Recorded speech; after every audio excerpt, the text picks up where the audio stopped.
Mi ponencia trabaja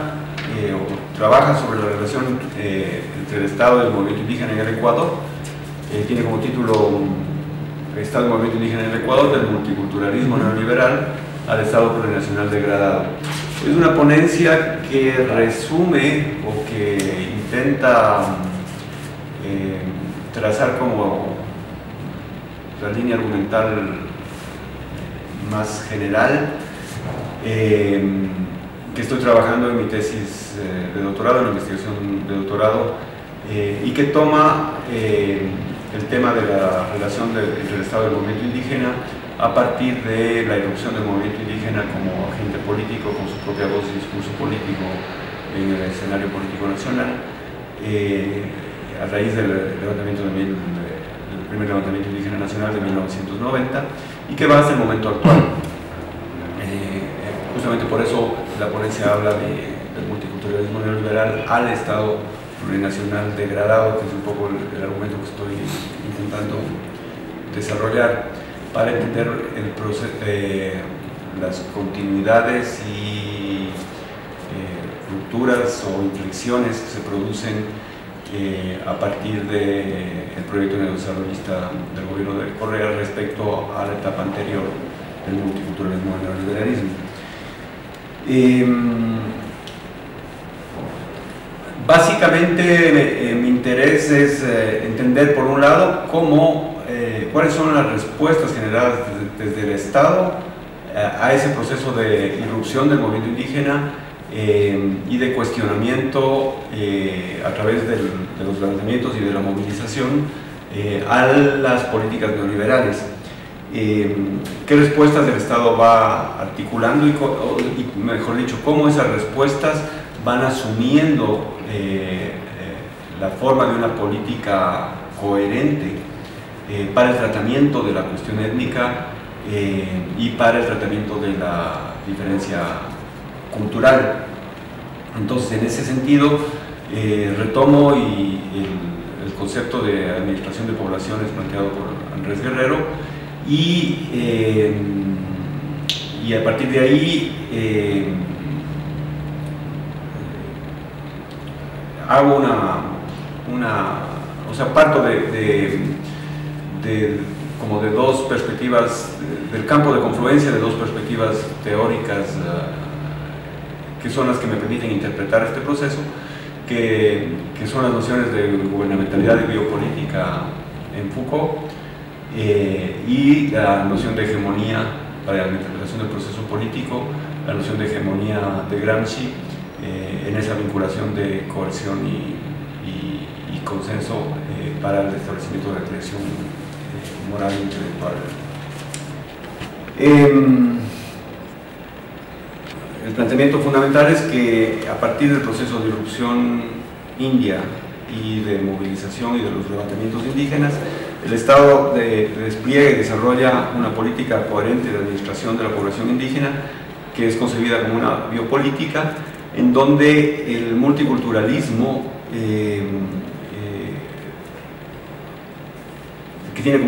se convierte en uno de sus ejes centrales de esta biopolítica, el multiculturalismo que opera como discurso dominante para la construcción de hegemonía y al mismo tiempo como dispositivo de poder, usando la noción de dispositivo también Foucaultiana.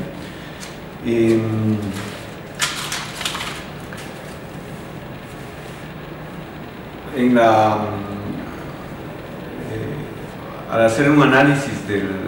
a partir de esta idea de gubernamentalidad que significa, de gubernamentalidad en el sentido Foucaultiano, que significa fundamentalmente el desarrollo de una tecnología de poder, de una forma de gobierno que toma a la población como objeto de la acción gubernamental y al mismo tiempo también como sujeto, en el sentido en que se le pide que se comporte de una determinada manera, o sea, se modula las conductas de la población como sujeto colectivo. La ponencia, o sea, el planteamiento es que en el neoliberalismo el Estado adopta una política multiculturalista para el tratamiento de la cuestión étnica, y de esa manera se inmuniza frente a los peligros que significaba el proceso de movilización indígena y los cuestionamientos al Estado neoliberal y a la propuesta neoliberal. Esa política de administración de la población indígena, que tiene como eje el multiculturalismo y el neoliberalismo, en ese sentido es compatible, es una política que desarrolla el Estado que se vuelve compatible con la aplicación de las reformas neoliberales en los años 90 y su consolidación posterior después de la crisis y en el proceso neodesarrollista desarrollado en el proyecto del gobierno de Correa. Básicamente hay como, si pensamos algunos de los ejes de esta política de administración de la población indígena, encontramos que en primer lugar una respuesta del Estado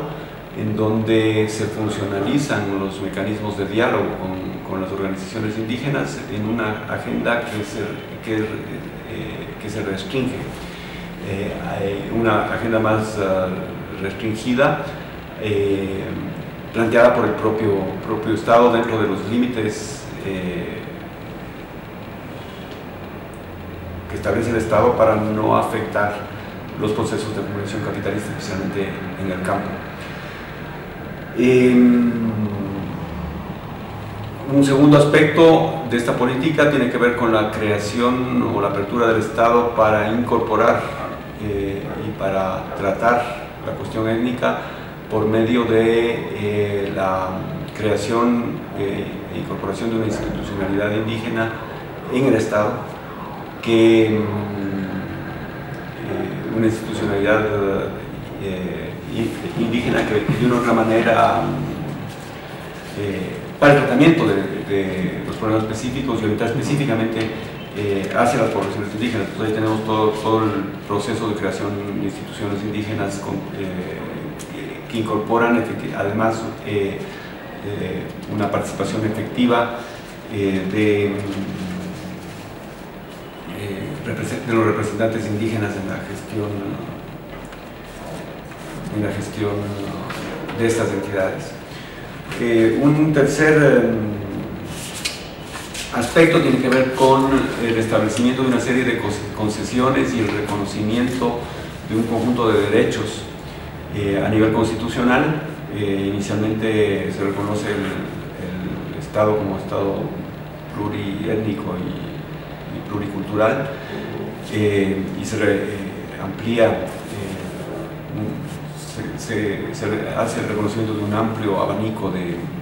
derechos de los pueblos y nacionalidades indígenas, y posteriormente ese proceso se afirma con el reconocimiento del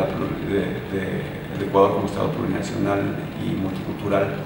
e intercultural en la Constitución del 2008. Entonces, en ese sentido, se va generando en este tenor multiculturalista la generación de un neoindigenismo de Estado a través de esta institucionalidad indígena y la gestión de sus representantes. Por otro lado, otro elemento que es fundamental en esta política es la generación de un conjunto de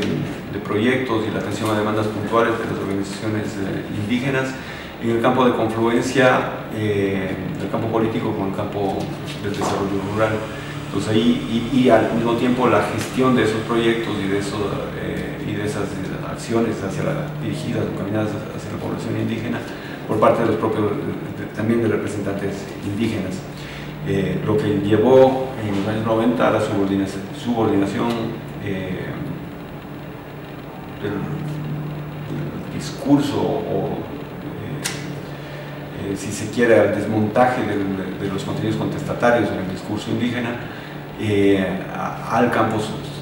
los discursos dominantes en el campo social del desarrollo, a la subordinación a los discursos dominantes en el campo social del desarrollo. Y finalmente, otro de los ejes de esta política de administración de la población indígena en el multiculturalismo neoliberal es la incorporación activa de las dirigencias y de representantes indígenas en la gestión de estos espacios abiertos, en el aparato del Estado a nivel de ministerios, en las entidades estatales para indígenas, en la gestión de gobiernos locales y de proyectos de desarrollo orientados a esta población. En ese sentido, lo que se produjo es una redefinición de la formación de dominación étnica con una participación activa del Estado, que si bien abrió nuevos espacios de participación, de institucionalidad y de participación para los indígenas en el campo político, no alteró sustancialmente las condiciones de dominación y de explotación económica presentes en la articulación concreta de las comunidades a los procesos de desarrollo del capitalismo en el campo.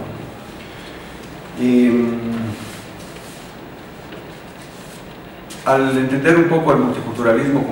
como dispositivo de poder y como eje de esta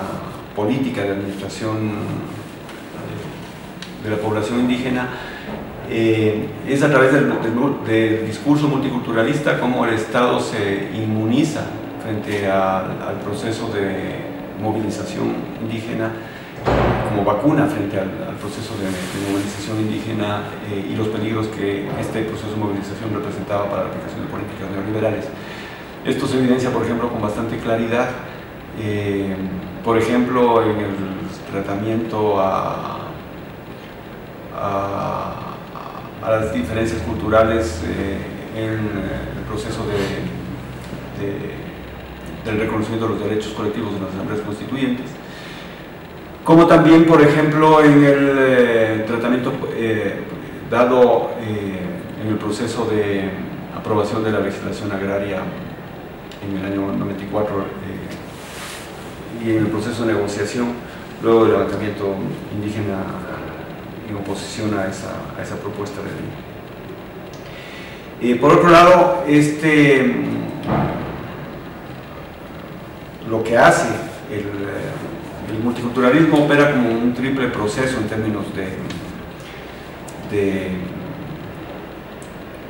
esta comprensión del multiculturalismo como dispositivo de poder. Por un lado, desplaza o separa en la constitución de la política hacia la población indígena, separa la cuestión cultural de toda dinámica o de los procesos económicos, sociales y políticos. Entonces, sobredimensiona lo cultural, aislado de las formas concretas de reproducción social y económica de las comunidades y de las poblaciones. Por otro lado, produce también un desplazamiento y una separación de la cuestión étnica de los contenidos clasistas que también hacen parte de esa condición de reproducción étnica. En ese sentido, provoca un desplazamiento de la noción de clase por una primacía de las identidades étnicas, y a su vez hay un tercer aspecto que tiene que ver con la generación de políticas desde el Estado en un campo restringido a lo que serían políticas de la identidad basadas en esta separación de lo cultural de lo económico, en donde esas políticas de identidad funcionan en la medida en que no afectan las estructuras concretas de acceso, por ejemplo, a los recursos productivos y de subordinación de las economías campesinas al proceso de desarrollo del capitalismo en el campo. Esta biopolítica, por un lado el Estado se inmuniza frente a como planteaba anteriormente, por un lado el Estado se inmuniza frente a los peligros que representaba la movilización indígena, pero por otro lado también genera o provoca un proceso de constitución de una subjetividad en la propia población indígena, o sea, de una u otra manera incide en el proceso de subjetivación del sujeto principal, modelando de esta forma los comportamientos y generando también formas o nuevo perfil y nuevas expectativas de las formas de representación indígena. En ese sentido, uno de los elementos que ha sido trabajado por algunos teóricos que han analizado los procesos del multiculturalismo, del neoliberalismo, y que retoma una figura desarrollada inicialmente por Silvia Rivera. Este proceso genera lo que sería la figura del indio permitido, o sea, el indio que puede ser asimilado por el Estado y que no pone en riesgo el modelo económico y las políticas puestas en juego en el proceso desatado por el neoliberalismo, y que a su vez marca una diferenciación entre el indio permitido y aquel sujeto que resiste y que es construido por el Estado como un sujeto recalcitrante o como un sujeto que no que es descalificado por el Estado cuando se sale del marco establecido por el propio Estado dentro de las políticas multiculturalistas. Otro elemento que me parece que es fundamental y que está presente en la ponencia tiene que ver un poco con la caracterización del neoliberalismo. Yo no parto o no concibo al neoliberalismo apenas como una doctrina económica, como una ideología o como un conjunto de medidas concertadas,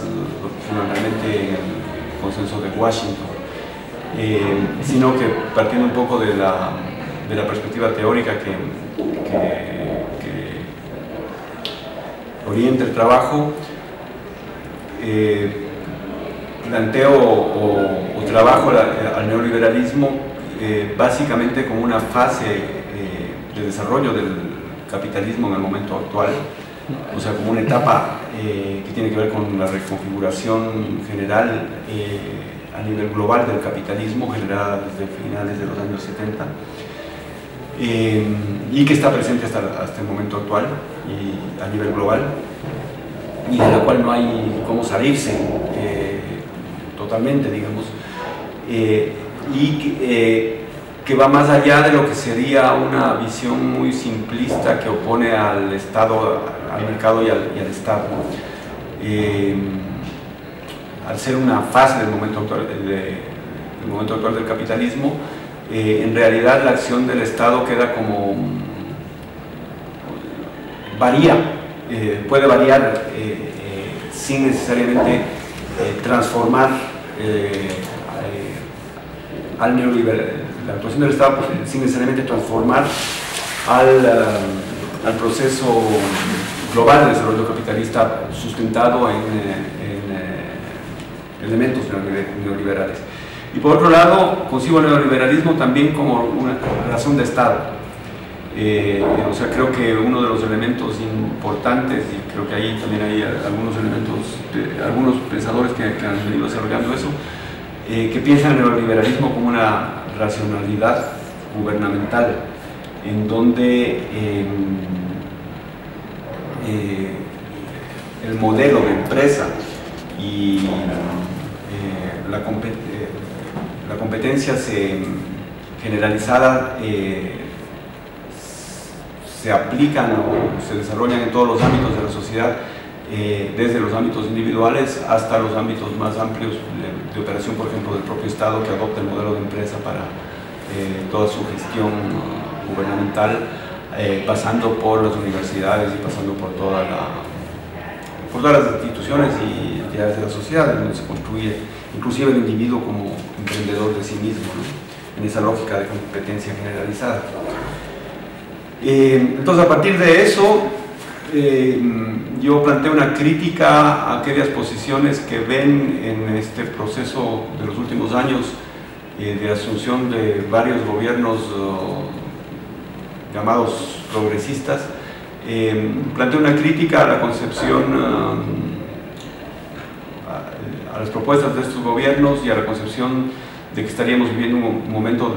post-neoliberal en América Latina con todos estos gobiernos.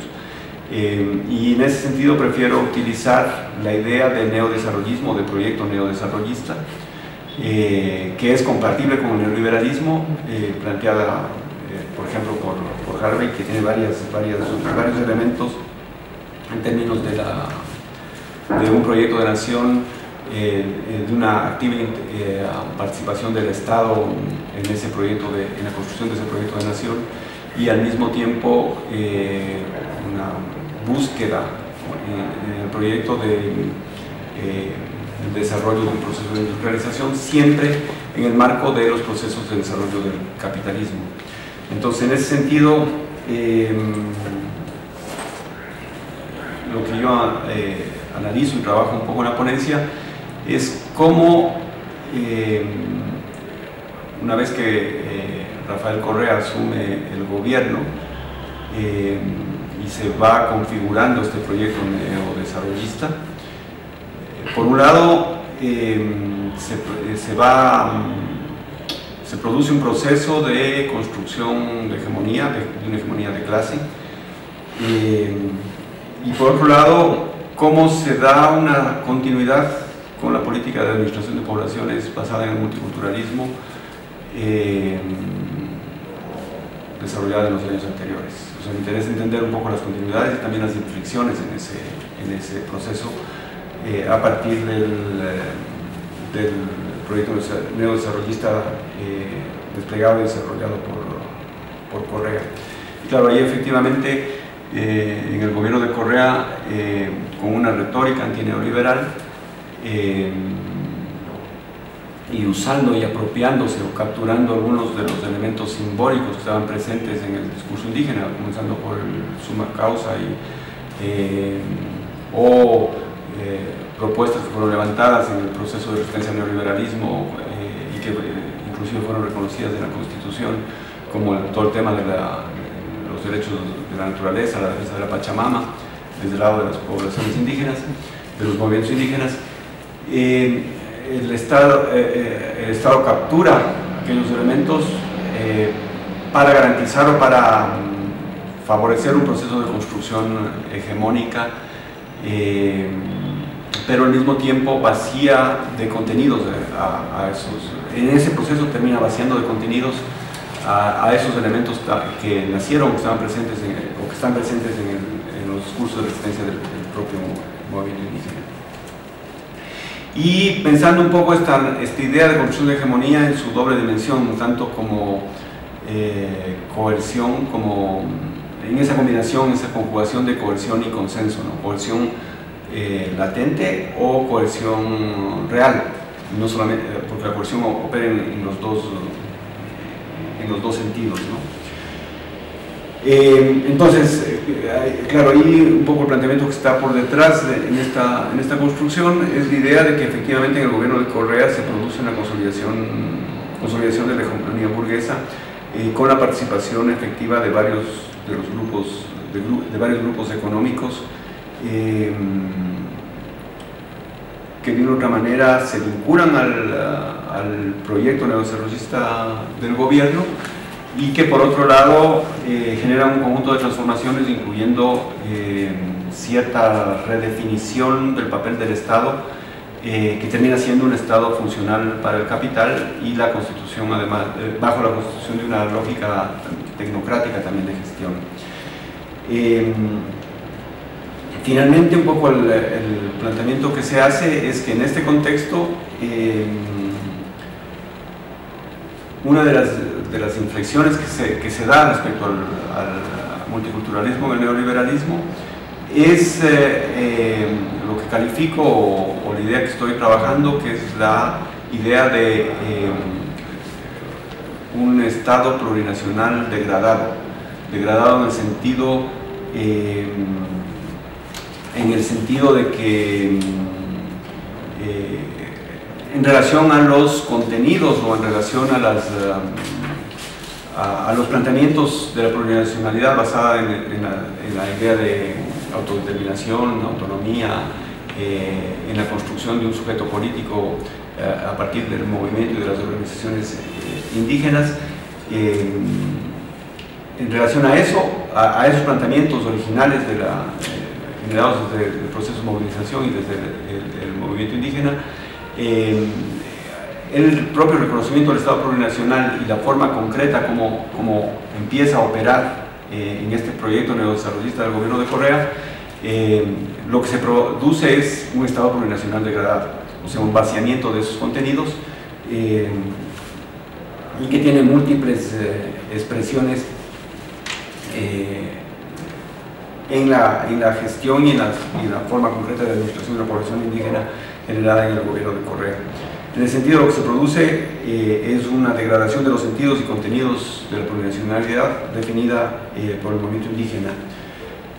particularmente en lo que se refiere a las organizaciones indígenas y a su cualidad de interlocutor y de sujeto político en la relación con el Estado, así como a la autonomía y a la autodeterminación de pueblos y nacionalidades. Eso ha generado un nuevo momento y un nuevo campo de relaciones de fuerza, en donde es un nuevo campo relacional de coerción y resistencia al mismo tiempo. ¿Cómo se expresa o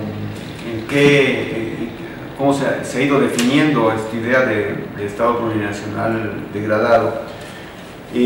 Uno de los aspectos, y que en ese sentido hay una continuidad con el multiculturalismo y el neoliberalismo, tiene que ver con la limitación de los derechos. Es decir, se hacen concesiones, pero al mismo tiempo se restringe el campo concreto de aplicación de esos derechos. Entonces, por ejemplo, en la Constitución, muchos de los elementos que fueron considerados como conquistas del levantamiento del movimiento indígena, empezando por el Estado plurinacional, pasando por todo el articulado que se dio alrededor de todo el tema de soberanía alimentaria, por ejemplo, que establece un conjunto o que establecía un conjunto de perspectivas y posibilidades en relación a aspectos relacionados con las políticas agrarias, como por ejemplo el tema de la tierra, del agua, de la redistribución y el acceso a los recursos productivos, a la orientación de los procesos productivos desde una subjetividad de las agriculturas campesinas. En fin, todo ese proceso que está, el propio reconocimiento de los derechos colectivos en la Constitución, el propio reconocimiento del Estado plurinacional e intercultural,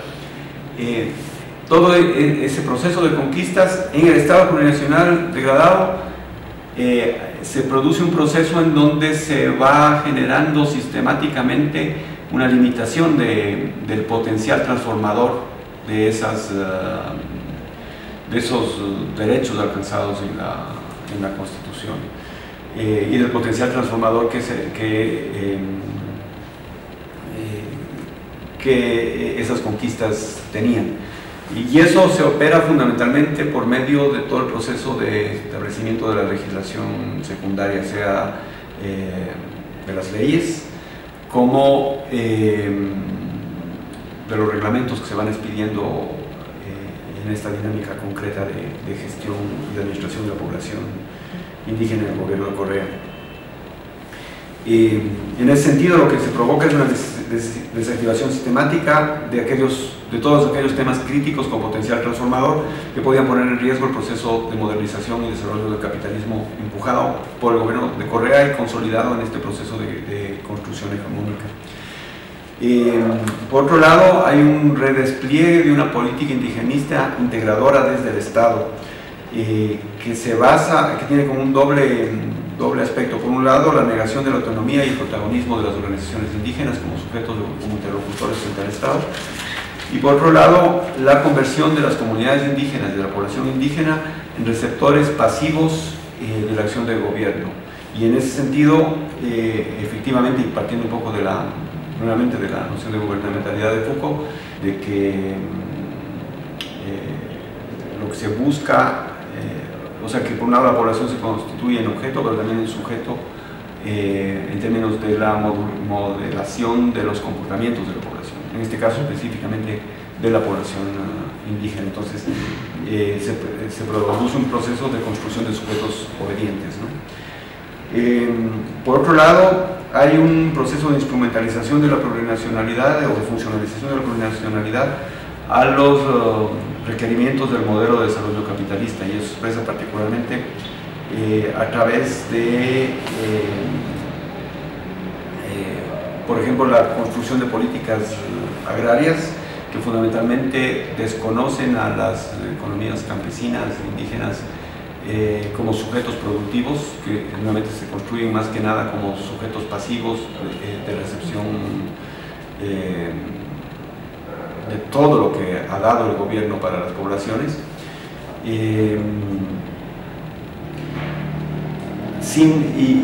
mientras al mismo tiempo se generan políticas o operan políticas agrarias que fundamentalmente implican la subordinación campesina a la hegemonía del agronegocio en el campo, vía, por ejemplo, formas de agricultura de contrato, vía una perspectiva fundamentalmente productivista y de elevación de la productividad en el campo, en donde las agriculturas campesinas y las agriculturas indígenas terminan como proveedoras de fuerza de trabajo barata para la agricultura empresarial, o como proveedores de insumos o de materias primas para la agroindustria, sea para la agroindustria que procesa alimentos para el mercado interno como para la exportación. Y bueno, en esa perspectiva, o sea, lo que tenemos en este momento es un nuevo campo como planteaba anteriormente, de coerción y resistencias en la relación con el mundo indígena, y en donde en el último tiempo, precisamente a partir de las resistencias, que es el proceso de expansión del capital a través de la megaminería, del predominio del agronegocio como forma productiva que organiza la producción capitalista en el campo, se refuerza aquella idea que está presente en el multiculturalismo neoliberal, que es la figura del indio permitido, ¿no? O sea, no es que el Estado deja de incluir a los indios como sujetos en la gestión del propio Estado, sino que más bien agudiza esa idea del indio permitido, aquel que puede ser mostrado, aquel que tiene un tipo de comportamiento políticamente correcto con la dinámica de la revolución ciudadana en este caso, frente a aquel indio que es considerado como sujeto recalcitrante y que es permanentemente deslegitimado en las políticas y en la propaganda gubernamental, y que niega a su vez la autonomía o cualquier margen de autonomía o una autonomía relativa a las organizaciones indígenas que de una u otra manera operan con códigos de resistencia a este proceso de expansión capitalista y a este proceso de subordinación generado por la revolución ciudadana. Ahí entra un poco una dinámica que termina siendo una dinámica bastante complicada, porque este proceso de deslegitimación a su vez está acompañado de nuevas formas de violencia y de formas de coerción y represión que hacen parte de este proceso de construcción hegemónica en relación a aquellos sujetos tirapiedras, recalcitrantes, todos los infantiles, con todos los calificativos que se les ha dado en este proceso de deslegitimación de determinados representantes indígenas.